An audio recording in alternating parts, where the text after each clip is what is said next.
The views and opinions expressed on any program are those of the persons appearing on the program and do not necessarily reflect the views and opinions of the New Media Factory. Some programs on this network might include strong images and language and may not be suitable for all audiences. Viewer discretion is advised. Hello, it's just me and Lynn for today again. But hopefully Shelly can join us and in Bianca the next, also. yeah, in the next few episodes. Today we're going to be talking Magkakaaway po kasi Sana, kami. alam mo, feel ko every time pakonti yung host, pakonti yung viewers natin. So, whatever it was, 1/4 minus 1/4. Kasi wala na yung, hindi na naman nanonood yung nanay ni Shelly, di ba? Yung asawa ni Shelly. Yung ganyan. 2.7 million followers ni Bianca, wala na. Wala na. Oh, so mga 3 na lang. Tita ko, nanay Mami mo, ko. at saka yung isang fan natin na nasa Twitter. Hi, Mariah. Okay, so today we're gonna be talking about fashion. Wow. Yeah. Since we're not in the authority to speak about fashion, we have a very special guest later. But first, you wanted to share something. May baon si Lynn today. Yes, today. Okay, so did you ever wonder? Oh my Wow, God, my No, when I was a kid, or in high school, I always wondered why personal grooming was always part of the report card. Did you get that? Na may grade ka on personal grooming, on hygiene. Hindi mo na maalala. Okay. No, we didn't. We only had conduct. Okay. Your Which school is why I turned out the way I did. See? That's how Walang personal you gotta grooming. improve your metrics. Okay, so schools usually have personal grooming in the report cards. And I thought, bakit ba? Is this just vanity? Bakit may personal grooming? And apparently, it really affects your success later on in life. And last March 2013, so last year, Forbes came out with an article that it's titled, "You're Judged by Your Appearance." And it was a study conducted on comparing the sueldo or the salaries of people based on their personal appearance. What? Yeah, so they enumerated 5 things. Apparently, tall people get higher salaries. I need to change careers. Okay. I need to wear high heels pala. All the time, okay. Or yun nga, may illusion of height, you get higher salaries. Second, if you're overweight, you tend to get lower salaries than people who are thin. Does that have a health implication or is it just an appearance thing? Based on that study, people associate it with self-control. Parang Okay. it gives them the impression that you're more in control of your life, therefore you'll be more productive at work. Okay. Okay, also, women who wear makeup, not too much, but just enough to look good, it gives the illusion or it gives the impression of trustworthiness. I don't know why. Okay. And being focused at work. So, I guess because you put more Effort into in how your you look, appearance, people assume that it follows that you would Right. put more effort in your Yeah, work. and then apparently those who are pleasant looking, or if you're generally rated as good looking, you also get higher salary. You also tend to have a higher salary. And I also think that sometimes it's easier to find jobs when you're good looking. Yeah, actually, when recession hit in Japan, they found out that lahat ng luxury brands almost nalugi or bumaba yung sales except for shoe, yung mga Makeup. La Mer, because for them also, they believe na if you look good, it will be easier for you to find a job. Interesting, no? And apparently, like Shelly was also saying, di ba? Sorry, Shelly can't be here, pero she sent in her baon today na, na if you also dress well, or if you put an effort into the way you look, it will also make you feel more confident, make you feel better, which is true. I don't think we need a study to prove that. That's right? true. I think when I was younger, I didn't pay so much attention to what I would wear. But then as Right. I got older and I started, speaking in events and appearing in different, whatever, media channels, parang Yeah. I got more conscious of, because how you dress also dictates the way you move. Yes, that's You true. know, like I hate it when there are girls who always have to hike up their strapless bra that's falling. So yung part na or- dinademo mo. Oh, of course.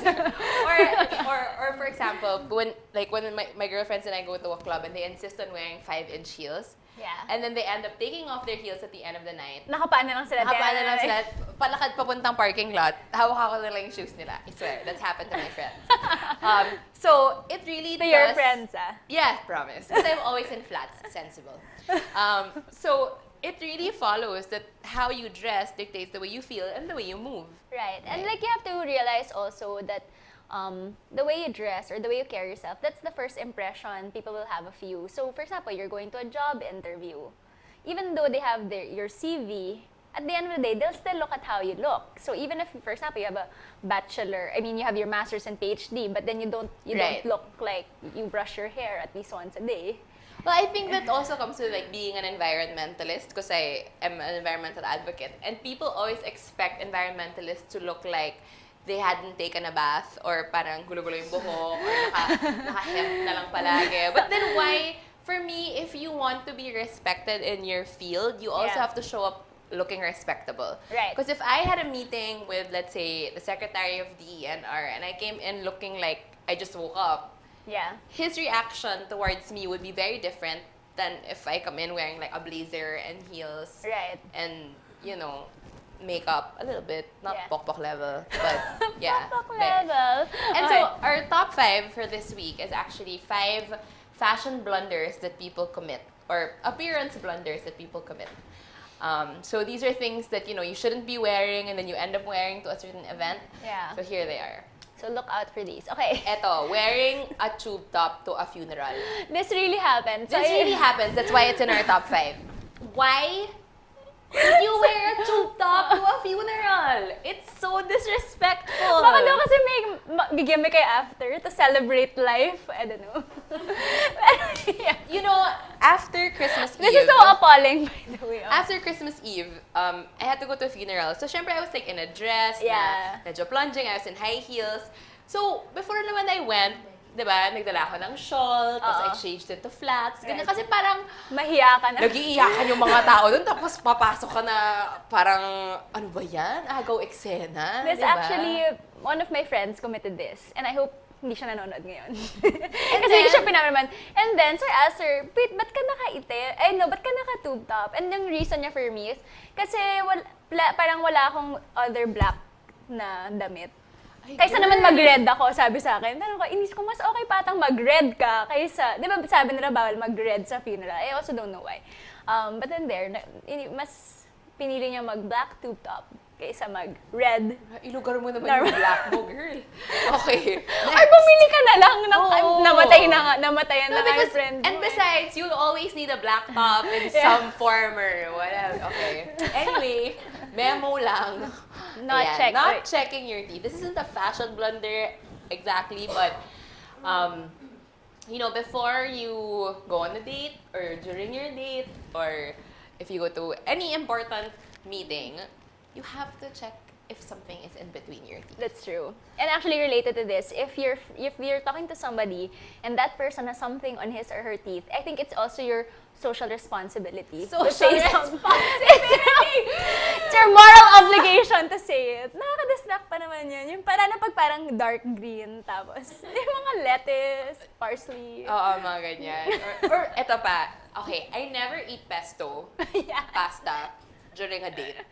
Because most likely, you're going to have teeth full of pesto after. Tapos ako, I always regularly check my teeth because my teeth are so big. In high school, they used to call me chiclet. Kasi yung ngipin ko parang chiclet. So, because of that, whenever I smile, chiclet. I have to check kasi baka mamaya ngiti ako ng ngiti, di ba? Yun pala, mukha ng puro pesto na yung ngipin ko. So there, always check your teeth. And if you can, have one toothpick in your bag. Wow. Sige. Because I have one. Oh, you do? Yeah. I told you, I'm really conscious about my smile. Chiclet. Okay, next. Going to simbang gabi wearing the clothes you went to the club in. A lot of people are... Kasi nga naman practical. Oo, mga parang galing, embassy pa nun eh. Wow!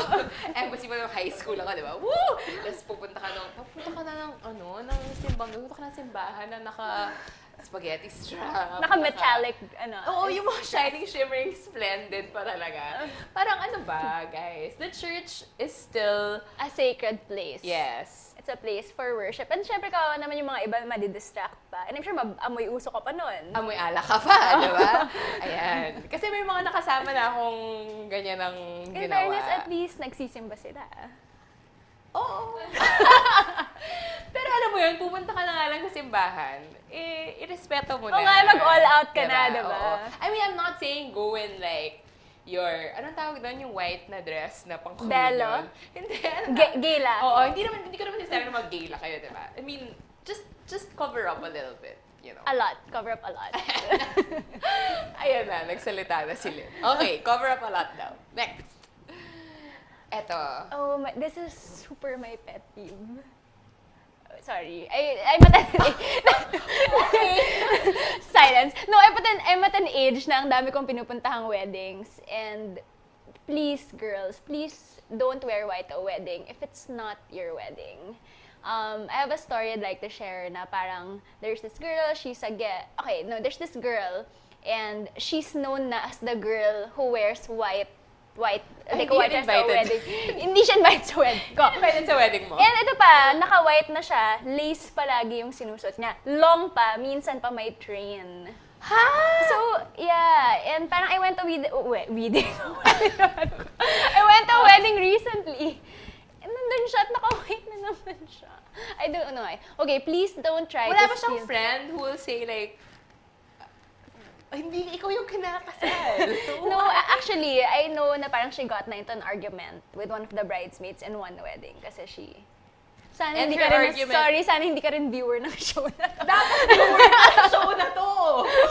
Pero ano yun? So, what was her argument? Like, she can wear whatever she wants? Oh, parang ganun. Or parang, I think the argument was, no matter what you do, the bride will always be the most beautiful girl on that day. Pero for me naman kasi, Respect lang naman. oh, diba that's the only time na you can wear. Or that's really your day. And I think I haven't heard of a bride na ang gusto niyang theme ng wedding niya white. Kasi gusto niya Lahat ng tao na white, diba? diba? So, yeah.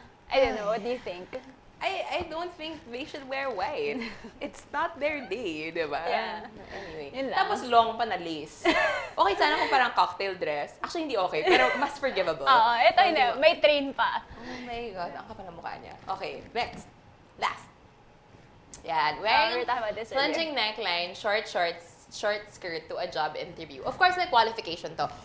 Depende rin sa trabaho mo. Baka naman yung trabaho mo. Model ka. Model, or... Wag na nga. Okay, so yun. So, ano ka? I was gonna say GRO, pero exage naman masyado. No, but, diba? Uy, may nanonood ba ng show natin? Hindi, but I mean Malay mo. like, you know, if you're going to, let's say, a corporate interview, don't naman wear pek-pek shorts, diba? Parang, Please don't. what will your future employer think? Like, if she can't even take her clothes seriously. Yeah. Like we talked about earlier in the first part of the show, how you dress has a bearing on how your future employer Right. will. Yeah, so it's very difficult for your future boss or potential boss to respect you if you parang it doesn't seem like you also respect yourself. Right. So Well, we're not saying that people who wear plunging necklines and short shorts and short skirts don't respect themselves. It's just that there are piliin nyo yeah. kung saan nyo susuotin yun. There are appropriate avenues for those kinds of clothing. Yes. Says the girl with the high Nakasirip neck. wait lang, pero short skirt. Mali. Oh, yun. Okay? So Tinanggap na nila ako eh. When we Sila come back, we're going to be talking to a stylist about fashion and about your questions on how to dress better and what possible careers there are in the fashion industry. So, see you. Hi. They say nothing in this world is free, and for the most part, that's true. But here at NMF Network, all shows are indeed 100% free. And as an added feature, you have the option to subscribe to all your favorite programs, also at no charge. Why should you subscribe? By subscribing, you no longer have the hassle of delays when you stream the program. You also don't need to keep checking our site to see if your favorite programs are up because they'll automatically be uploaded to your device as soon as it's available. Here's how to do it. For those people with Apple mobile devices, first you need to download the podcast app. Once you download the podcast app, open it and you should be taken to the featured page.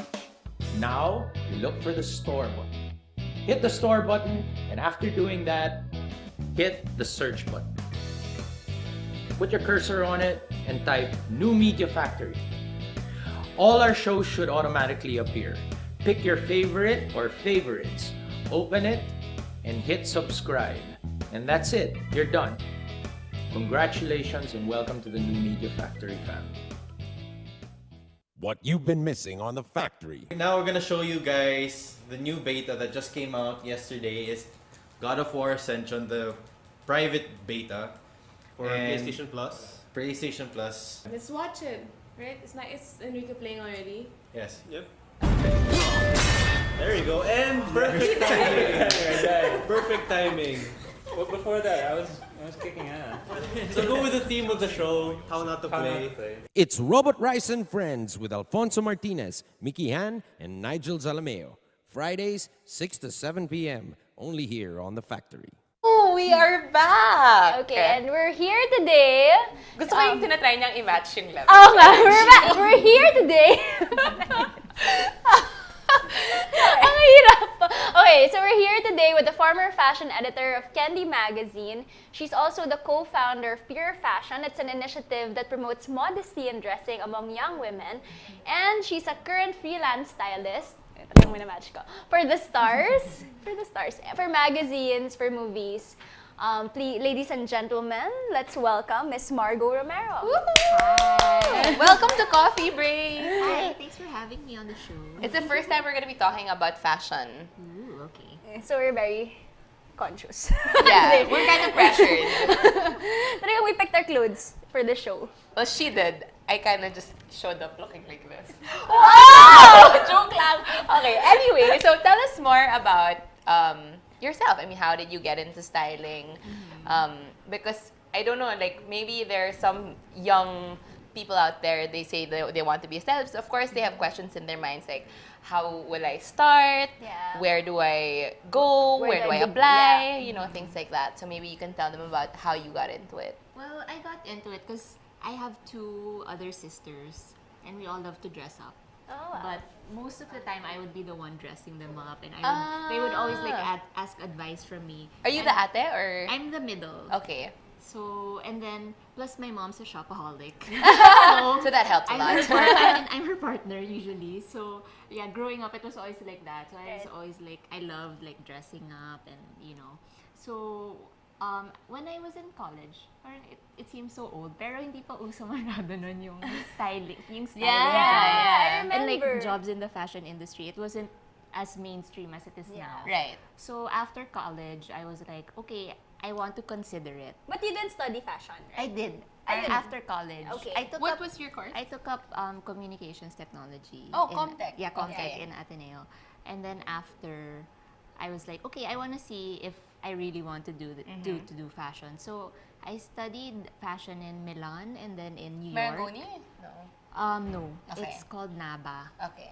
So it was just a quick summer course. Parang I just wanted to see like if this Try is to dip really your- yeah. Okay.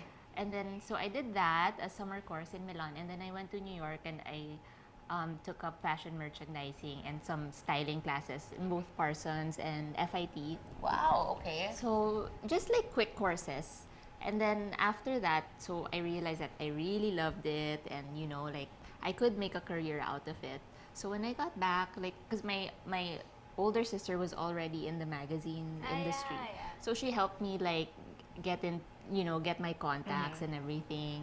And then it started from there. Like, you know, it started doing a lot of free work. Yeah. Of course. Like interning and like being an assistant for those who are already doing it. And then after that, like I was able to learn about it more, and then I got exposed a lot to Candy, Right. and then they had an opening and they asked me to be part of it, and that's where everything began. So yeah. Tell us more about Pure Fashion. Pure Fashion, it's an international program. Okay. It's a formation program for teenage girls, and we try to teach girls to dress modestly. Okay. And because, well, the whole concept behind it is learning who you are inside, and learning how to bring that out in how you dress. How do you, what's your definition of modesty? Like in the parameters of your advocacy? Well, under pure fashion, there's guidelines. Okay. There are like specific guidelines because when you're working with young girls, you have to be specific. Right. Like, Right. this is okay, this is not. But then, as they grow older, they learn also how to make their own Decisions Yeah. But then, for me, I think it's hard. It's hard to just say, okay, you have to measure this and that. But then, But then, I think for me, it's important that you're always like respectable. You're always like, and I think like you're wearing clothes that don't allow other people to objectify and to judge you in a negative way. I guess Like because that. you're working especially with young Young girls, yeah. young teenagers, right? What are the stories na you've seen? Why do you think pure fashion is important? Like, Well, I've been working with them for 6 years now, and like pure fashion, it's a year-long program. So the girls are enrolled for a whole year, and then usually like after the year, I'm super impressed like how the program really changes their lives. Right. They come out becoming more confident Right. and more sure of themselves and not pressured by their friends, not pressured by what they see. Their boys. Yeah, by boys especially, and by what they see in the media, like by all these Right. pop stars. Yeah. So it's more of like, Wrecking balls. Okay. Yeah. So they become more confident. They become, they grow up. Yeah. They grow up. So yeah, it's really a nice thing to see. Going back to the fashion industry, what are the challenges na, as you mentioned, it wasn't that mainstream when you started, right? So what were the challenges that you had to overcome?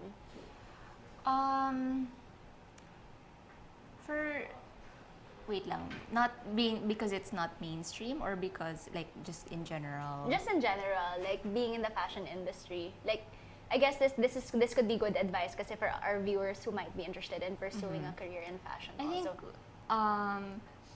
the most challenging thing for me is really being able to always balance your personal style with your client's Right. style, Yeah, what your yeah. client wants. Yeah.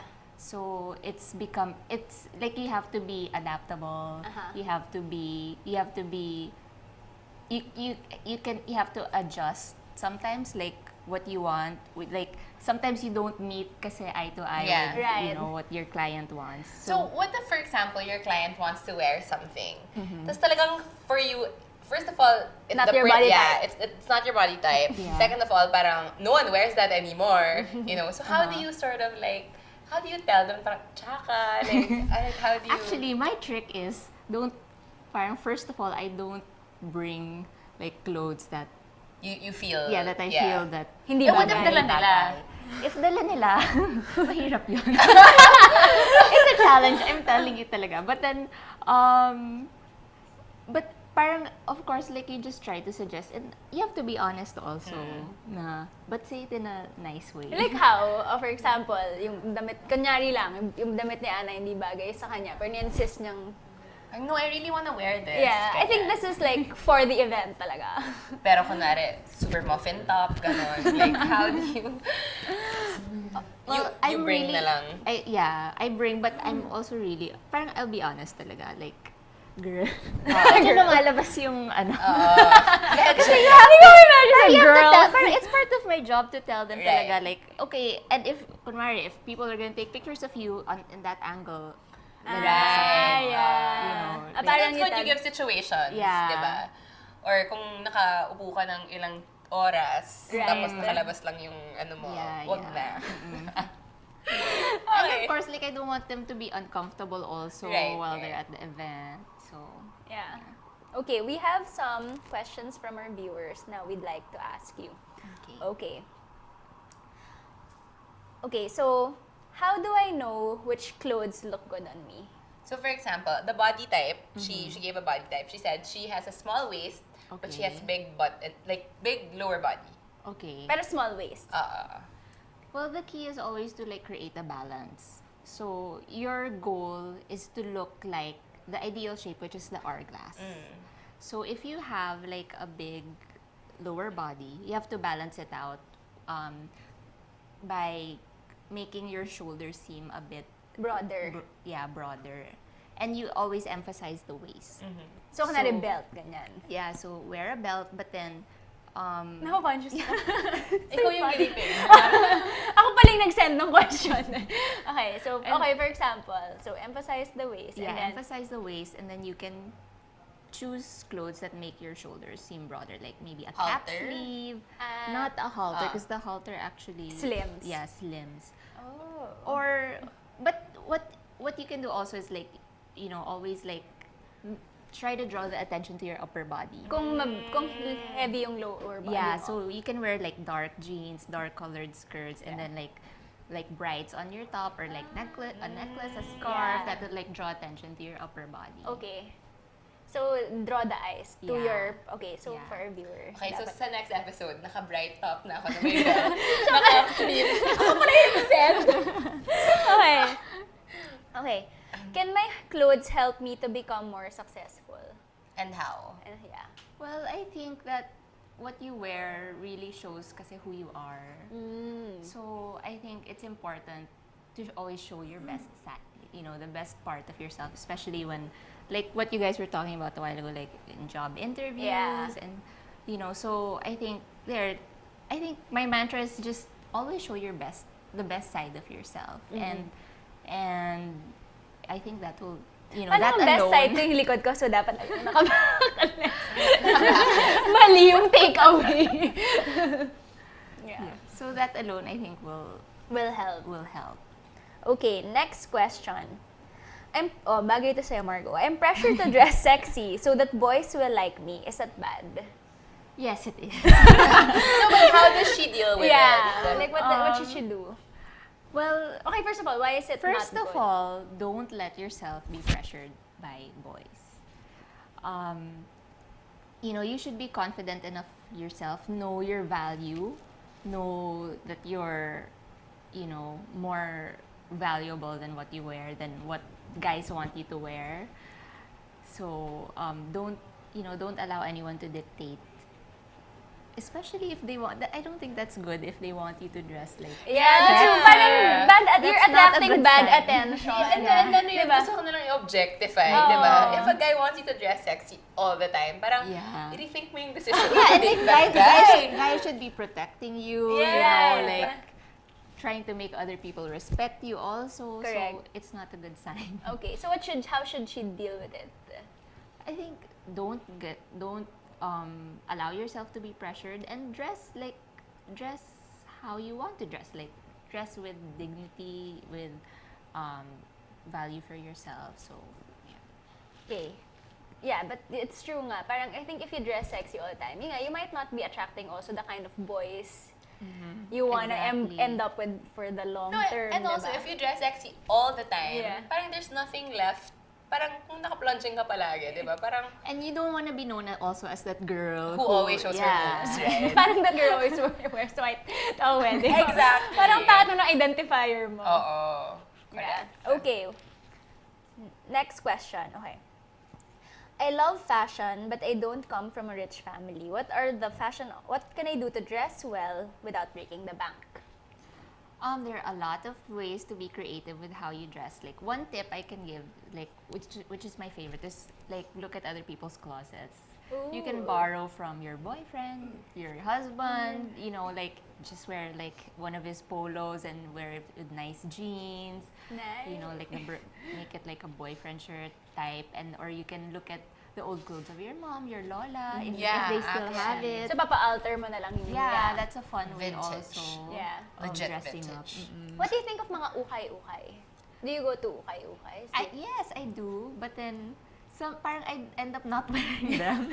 Kasi parang, I'm like, sometimes parang, is this, Is this hygienic? Yeah. I get But then that. I love looking for stuff from there. Yeah. Like, it's like a treasure, you know, a treasure hunt for me. Yeah. Going through those things. And it's fun. Like, I see a lot of girls also who really can carry those Pieces. pieces well. And like, if you can, like, yeah, go for it. So ukay-ukay is a good choice also. Do you have affordable brands? Nag-promote na yung brands. But like for you, for example, do you have your go-to brands for more affordable Kasi fashion sometimes pieces? there's a misconception that, for you to be able to look good or dress well, you have to go for designer brands. Right. But then how many people can really afford, Especially if you're young, right? 300,000 Yeah. bag? Or if you're 12 years old or you're like 16. Even if you're 18, 21, you're still starting to work, it's tough to And buy. you really don't need actually like the designer stuff to look fashionable. Like, Right. One of my favorite shopping stops is the department stores. Right. You can find so many there, and like even the Visoria, Yeah. Just don't go during the Burr months. yeah, not Burr months, but so many, like even accessories. Yeah. There's a lot of unique stuff you can find also. Margaux, this is a question from me. Umami. No, for example, Sent in by Atlin. I know, maybe. They say na there are pieces you should invest in, and there are pieces na it's okay lang if you buy it for cheap but there are things that you should buy na dapat ang mentality mo quality over the price, more than the price. What are the investment pieces and what are the you can just buy from any? First of all, I think parang it also depends on what you do. Okay. So like the clothes that you will wear a lot, like kumare you go to a lot of business meetings. Right. So like if you want investment pieces, you should look for items that you can repeat. Blazer. So Yeah. like blazer, a good Blazers, blazer. Structured bag. or like ganyan. the LBDs. Okay. I love LBDs. That's So, little Black dress. Okay, so yung For mga nagtutube our- top sa funeral. Yung sa tube top LBD. Yeah, and at Okay. least those you can like play around with them a lot. Right. Like you can just add accessories or Yeah. like wear them in different ways para they don't look like the same thing. Right. For example, Anna, environmentalist. Then jeans. I actually A good only pair of wear jeans. I only actually wear 2 pairs of jeans because I'm always on the beach. Uh-huh. So a lot of my dresses look like this. Yung pwedeng lang itapon. Yeah. Kasi then I have to go back in the water and then Like versatile pieces. yes. Yeah. What about students? Students, well, Yeah, what should they there, for like instance- one thing is jeans, like Right. a good pair of jeans Yeah. that they can wash over and over again Right. and it will still keep its shape. Other like for girls like Ano yung mga male I viewers? always stack up on tank tops because Lalo sa Basics. Ateneo, walang aircon, Yeah, because- mainit. but not just to wear on it by It's itself, yeah, but on then its like own. to for a lot of layering, Right. you can just put like a denim vest over a cardigan. Yeah. It's easy to play around with clothes when you have the basics. Right. So the tank top, like the basic white tee, things like that you can just build your wardrobe on. Sorry, last question from a viewer is, what are the possible careers that he or she can pursue in fashion? There are really a lot of careers now. If you want styling talaga, there's like celebrity styling, there's personal styling, there's editorial, there's advertising. Like Pero pag ganyan, how do you apply as a stylist? Kasi I guess yun yung medyo, Mahirap. Oo, not Because there's here. already such established names and such Right. established like brands maybe that people can pull out from or whatever. But like, kunwari, I just graduated from college and Yeah. then I really believe that styling is my vocation. Yeah. So parang how do I break into that industry? I think first you have to find someone who's already there. that's always helpful. Build your network. Yeah, and then like just go up to that person, ask if you can assist him or her, like just go to the shoots, help them out. Right. And then of course you'll learn so much just from watching what they do. Yeah. And then from there, like you can build your network and like meet other stylists as well, meet possible clients. And I guess the experience, you'll also learn a lot from Yeah, experience, exactly. diba? Yeah. Kasi I don't think is there a school right now if you want to be a stylist? Actually, there are like SOFA. Okay. They have styling classes, I hear, and I'm not sure if LaSalle has also, but there are a lot of fashion courses now. If not styling, so it's styling as one. What are the other? There's also like fashion merchandising, fashion marketing, designing, which is a whole different thing also. Right. Right. So, a lot. Yeah. You mentioned earlier that fashion in the Philippines was not as mainstream as it was before. So why do you think that changed? What caused it? What inspired it? What pushed it? Yeah. I think like now the Philippines is becoming more fashion forward, and As a nation. yes, as a nation, like people are. I guess also like since the world is getting smaller with like all these advances, in- Globalization. yeah, Yeah. you know, people are more aware of fashion, of the different fashion trends Right. and you know ongoings happening all over the world. That now the Philippines is also trying to keep up, Yeah. and like there's so many shows also that came up like America's Next Top Right. Model, Gossip like Girl. Project Yeah. Runway. Eh, Gossip Girl. Kasi parang ganda ng Totoo yun, ah. Right. Yeah. But it's so funny because when we watch these TV shows, I wanna, like, I have guy friends na parang dress like Chuck Bass. Eh, parang, ang hinis kaya dito, diba? So, Everyday. Magsa-scarf, magbo-boots, ganyan. So, But parang, it's true, like male Filipinos now, they actually put more thought and effort in the way they dress. Like for example, I was walking around the mall recently and one of my friends made a comment na yung the store window now of Top Man, parang if you compare it from before, na mas traditional, ngayon it's really trendy. Na, di ba, if you store window para to attract more Filipinos, ibig sabihin, there's really a market now for more men who are willing to be, yun nga, more fashion forward also. In fact, I recently visited a store, and it's called Barber Dashery, and it's in San Agustin. Margaux knows all about the business because it's actually the business of her husband. And it's a barber shop, but when you go there, you can also have your shirt made. That's so cute. Yeah, it has custom tailoring with the barber shop. So it's for the new metrosexual man that so when you're there, you can even have a beer like Yeah, while they're, you're, while you're for the getting your girlfriends, their haircut. cocktails. Yeah. Ganyan. So yeah, and like we're surprised that the haberdashery is doing really well. Like surprisingly, a lot of men really want like more custom, more like fashion forward clothes now. Yeah. And Yung mga bespoke na. Yes. Yeah. bespoke! Okay. And they go Tagal for okay, and they bespoke. go for mga printed blazers, like Pero these are real men, Yes, straight straight metrosexual men. Okay, so if you guys are interested in that, the Barber Dashery, it's actually called Felipe and Sons, and it's in San Agustin Street in Makati. Okay, so we have a game. Yes. Okay. So, let me pull out our props. We are going to play Pictionary. okay. So we came up with, Lynn I'm came up with scared. words, and you are going to be drawing them Okay. for a team coffee break, Which is Alright. Anna. which is me and Pico. It's part of coffee break now!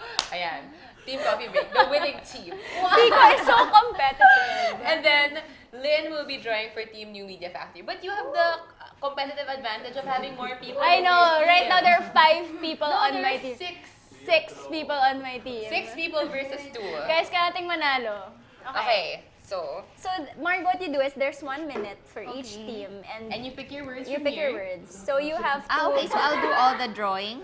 Yes. For our team. Okay. And then she'll draw for the other So as team. many as you can. Alright. Okay. Okay, In a Alright. minute. In a minute. Okay. are you ready? You have to pick the word first. Okay. Okay. Ready? Ready, set, go. Okay. I'm not good at drawing. Boat shoes? I'm okay. It's a type of. You can't talk. I can't talk. You have to win. Pictionary. Pictionary. Sole. Rubber soles. Flats. Ballet flats. What? Alam mo yan. I know it. Malamang alam mo kasi kung gumawa ng words, di ba? You can pass, ah. Okay, pass. Do you have any guess? Okay, pass. Oh What's no! It's espadrilles. What she's wearing now? I picked the wrong teammate. I should have picked Anne. I love it. Our Pico is teammate. not Okay. helpful at all. Okay. I can put like how many words, right? You Yeah. can put like blanks. Okay. 2 words. Chinese characters. Gown. Tube. Ball gown. Ball gown. Ball. Oh, no, sorry. First word is... Time's up! Ay, what? Seriously? Magkaka-second round tayo, don't worry. What was it? Empire cut. I was gonna draw the Empire Okay. cut! Ito! Anna, you... It's so hard to... Okay. Yes. I'm not in my element. If there was more time, you would have gotten that. I would have gotten it in 30 seconds more. Yeah. Okay, team, are you ready? Parang hindi sila excited. Ay nako, next week mag-drawing tayo ng marine species. Talo ko kayo lahat. Okay. Anna, go. Okay, Timer. ready, go. Okay.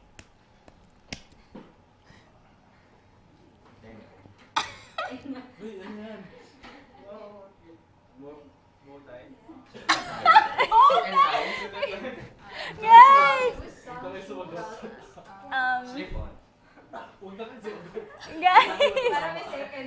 Guys! Yes! Belly flats. 1. Okay.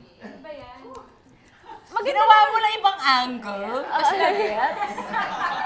Okay, next. Ay, mali.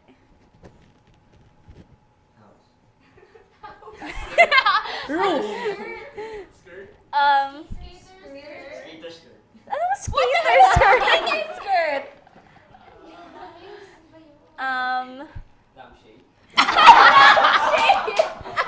Pass. Time's up! What? Grabe naman! Guys, A-line! Sabi ko A-line. Ay, sinabi mo A-line? Hindi ko narinig. Wala. Not counted. Okay. Next. Ang narinig ko skater skirt. What is a skater skirt? Ay, okay, 1-0. Okay, Margaux, you can do this. Okay, game. Okay, ready? Competitive yan. Change teammate. Ready, set, go.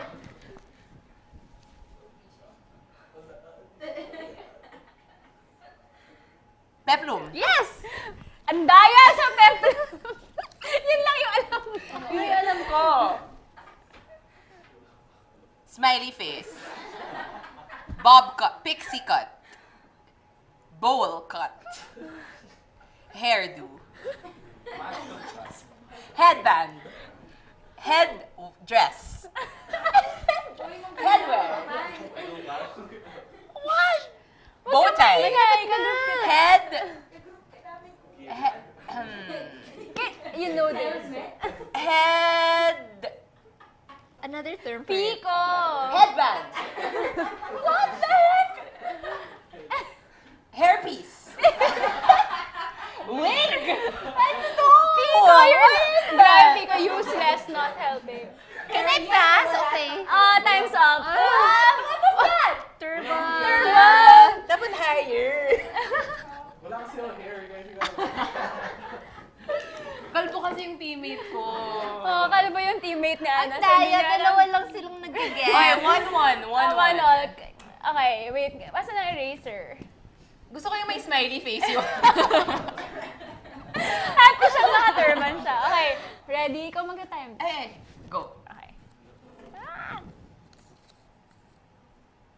Ang hirap. Ako gumawa ng... Okay. Pass agad. Okay, good. Okay, good.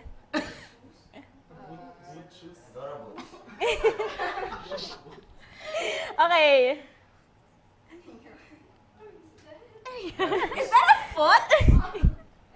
Chicken boots. No! Chicken boots! Wait. Rubber boots. High heels boots.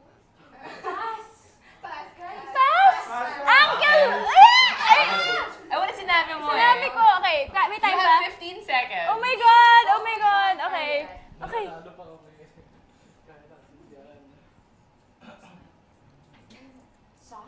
Hindi! Hindi! Time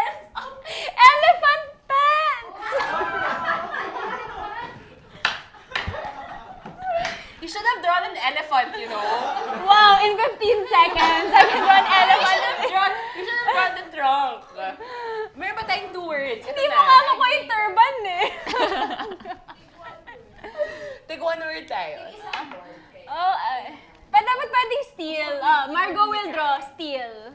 Okay, whoever Okay. gets it first. Okay, wins. Okay. Okay? Ready? Walang time, walang time. Hindi ako pwede mag-guess kasi I made the Ay, sige, words. sige. Mag-time limit Okay, tayo. okay. I can't guess kasi I made the words. Okay. Or ikaw na lang mag-draw. Ako na lang Ang smart! Ang smart ng guess Change the natin. mechanics along the Okay. Okay. Gusto ko mag-guess. Ay, gusto mo mag-guess? Ayaw na kami mag-draw. Okay, ang daya stylist yung nasa team nyo. Okay, guys. Depende Ready? naman yun sa drawing mo eh. Okay, ready, set, go. Okay. Okay, do. Kasi ang hirap mag-drawing, no? Crop top. Guys, they won. Hindi We got masaya. that in 15 seconds. Pero in fairness, ang galing mo. Hindi ko maintindihan kung ano to. Clouds. Lynn, I love you, but... Ano to? Pants! Pants yan! O yan, yan. Parang baliktad yung pants mo. Okay. Okay, they Obviously, won. we are not, this is not our strength. Oh yeah, obviously I can't quit my day job. Not yet, not yet. You can't, enroll in, yet. In Parsons, not Yeah, yet. not yet. Maybe in a So, year. Margaux, thank you so much for joining us. We had so much Thank you fun. also. And next week, you can watch out for better outfits from us. Is there anything you want to promote? Like, if there's someone who wants to get you as your stylist, how do they contact you? Sure, you can just contact me at margaux.romero@gmail.com. If you're interested in enrolling in pure fashion, or if you have friends or family members who What's the wanna join, age group for? It's 14 to 18 years old. 14 to 18. But if you're older, you can also become like a volunteer. Like a mentor. A part of the team. Yeah. So you can email purefashion.manila@gmail.com. And if you want to make over your guy, you can go to Felipe and Sons on San Agustin Street. In Makati. Okay, so again, that's margaux.romero@gmail.com. And then pure fashion. Purefashion.manila. But I think you have to spell Margaux because it's a Okay. little. M-A-R-G. It's not There M-A-R-G. you go. Ayan.